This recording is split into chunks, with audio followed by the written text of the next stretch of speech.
Why do you work?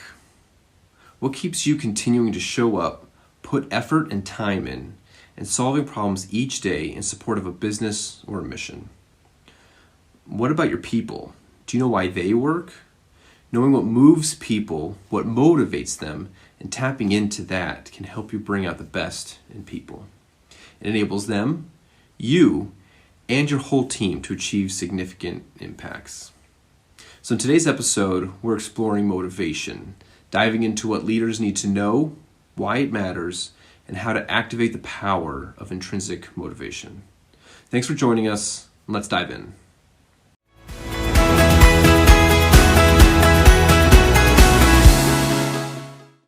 I'm Josh, and welcome to the 3x5 Leadership Podcast, where we champion intentional leaders who create significant impacts. In this show, we share simple and practical strategies to help you live, to lead, and to learn more intentionally. Thanks for joining us for today's episode, which is part 1 of 3, where we dive deep into motivation, understanding why people work, what keeps them inspired, and how leaders can generate motivation in healthy and sustainable ways. So what motivates people? I tend to bucket people's motivation into 3 basic categories. First is just no motivation, which essentially leads to non-compliance. There's no drive, internally or externally, that leads people to act. So no motivation equals no action, which equals no results.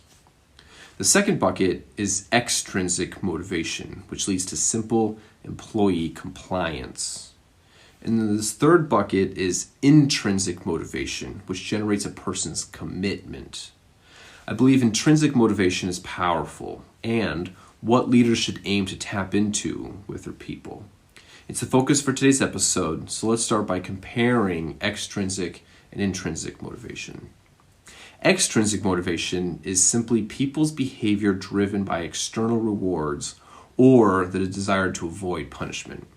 My favorite example of extrinsic motivation is the famed Seattle Seahawks football player Marshawn Lynch at the 2015 Super Bowl press conference, where his response to every media question was, "I'm just here so I don't get fined."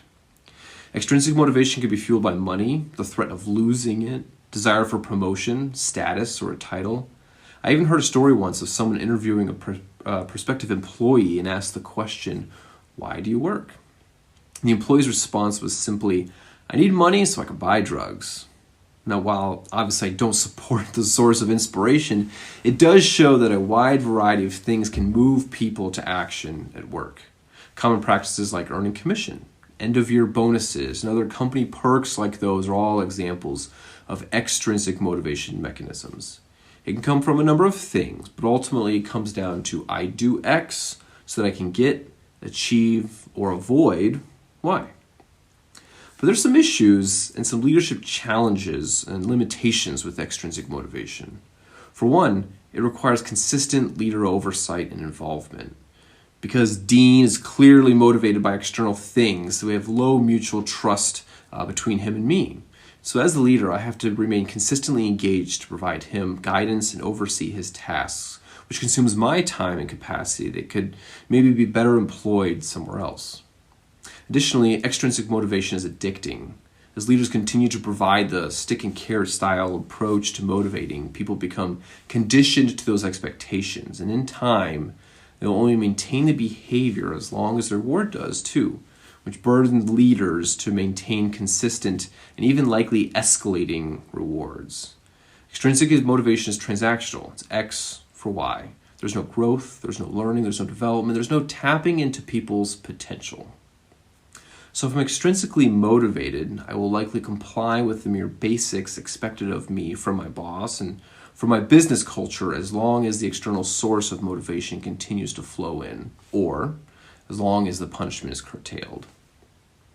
So in response, my main argument for this episode is that as a leader, I should always aim to cultivate intrinsic motivation in others first and foremost. I'll settle for extrinsic-based compliance if I must, but I always start by trying to build intrinsic motivation in them first. When we talk about intrinsic motivation, it's about being driven by internal, personal means that are not tied to external benefit. It can come from your belief in the organization and its mission, from the personal fulfillment that you feel when contributing to something that you consider significant. It can also come from your personal values that you hold and even share with the organization. As you can see, intrinsic motivation becomes a very personal experience where each person has their unique why that serves as their wellspring for their commitment. And because it's unique, it can look very different from person to person. It may be an employee choosing to take additional responsibility at work with no associated personal benefits simply because they believe in what they and the organization are doing.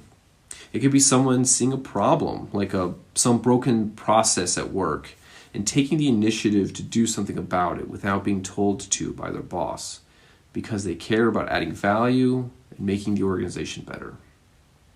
It can also be as simple as an employee understanding and committing to their role, realizing the important impact that they are having through it. Now, counter to the issues and the limitations of extrinsic motivation that we discussed earlier, I believe that intrinsic motivation actually enables some pretty awesome things at work. And these things include things like a readiness for development in others. They care. They want to add value. They want to get better and want to make the organization better. And they're open to and even seek development in order to get there. Intrinsic motivation also enables trust between leader and employee. If as a boss, I know Becca cares about our team, our mission, and her role in it, I place a lot more trust in her. And as a result, I don't feel compelled to micromanage her. I don't have to stay on top of her tasks and time each day. That in turn affords me improved leader capacity, and I have more time and space to think about and put effort toward other important initiatives for our organization that may not have had time to do otherwise. And as a team of people based on intrinsic motivation, that creates opportunity for what I'll call graduate level team norms. When we're working on a team of extrinsically motivated people, they're not interested nor are they ready for things like feedback, accountability, and high expectations. However, on an intrinsically motivated team, they're all ready for that, they desire it, they seek it, all to get better. Of motivation through the lens of intrinsic versus extrinsic motivation, my natural question is then, okay, so now what? And as we transition to this final portion of today's episode, let's look at 5 ways that leaders can begin cultivating intrinsic motivation in their people and teams. 1, leaders should use motivation as a consideration when hiring new people. Let's start by getting the right people on the bus first. So during a hiring interview or as part of your hiring process, ask the question, why do you work? You may not get to the heart of the reason in their first response, so follow it up with okay, why that? And do it again and again as you need until you get to the person's core motivation for work. It might be an increased paycheck to help fund their expanded family with a newly ill parent at home. Or it might be because the person is passionate about your organization's mission and is looking to have an impact on the community through it. Or it might be that they need money for drugs, right? So you may be surprised by the wide horizon of reasons that why people work, but equipped with that knowledge, you can ensure that you hire the right people and also use that to motivate them and show appreciation for them in ways that they desire when they're on the team. Okay, number 2, be a role model for the care, the energy, and the commitment that you want in your organization. Be passionate about who you are, what you do, and why you do it as an organization. Talk about it. Be excited about it. And do it every day. You'll be surprised by how contagious your energy is as a leader.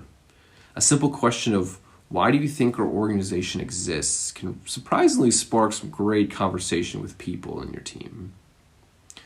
Now 3, communicate perspective to help others see the why and the broader picture.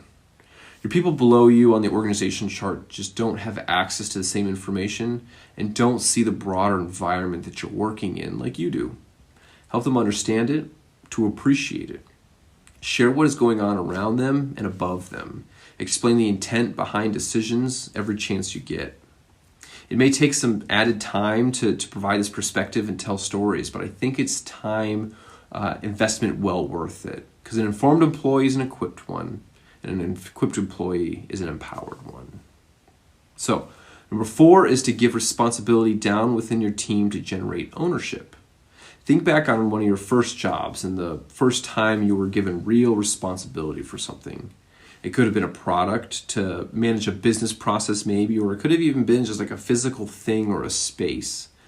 But when your boss told you that you're in charge of it and it's yours, I imagine you did just that. You made it yours. You took pride in it. You put work in to make it the best that you could and ensure that it added all the value that you could to your team and your customers. Responsibility generates ownership, and ownership generates intrinsic motivation. So consider ways that you can give small bits of responsibility to your people, and over time, as they excel and grow through the process, you can increase their responsibility. They'll be better, they'll be more motivated, and the organization at large will be better too. And finally, number 5 is to grant autonomy to your people.